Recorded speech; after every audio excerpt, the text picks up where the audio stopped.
अस्सलाम वालेकुम प्यारे बच्चों, कैसे हैं आप सब। उम्मीद करती हूँ आप सब ठीक होंगे। टीचर आज आपके लिए एक बहुत प्यारा सा फ्रेंड लेके आई हैं जो आपको बोर्ड पर नज़र आ रहा है। इसका नाम है सेब। प्यारे बच्चों, सेब किस रंग का होता है? लाल रंग का। किस रंग का होता है? लाल रंग का। अभी टीचर इसमें आपको लाल रंग करना बताएंगी। आपने सबसे पहले अपनी पेंसिल को पकड़ना है, यूं करके आउटलाइन करनी है। आउटलाइन आपने बहुत ध्यान से करनी है, आपकी आउटलाइन बाहर ना आए। आहिस्ता आहिस्ता आपने आउटलाइन करते जाना है, ठीक है।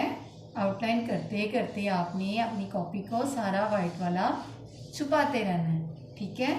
ऐसे ही सारा छुप जाएगा। उसके अंदर जब आपने कलर करना है, देखिए टीचर बिल्कुल एक साइड की तरफ कलर कर रही हैं, ऐसे ही आपने करना है, ठीक है।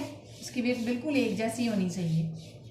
और फिर आपने देखना है जहाँ वाइट वाइट है उसको छुपा देना है, ठीक है। प्यारे बच्चों, ये रंग है लाल रंग, इसको आपने याद रखना है, लाल रंग। और ऐसे ही प्यारा प्यारा आपने अपनी कॉपीज पर भी करना है, ठीक है।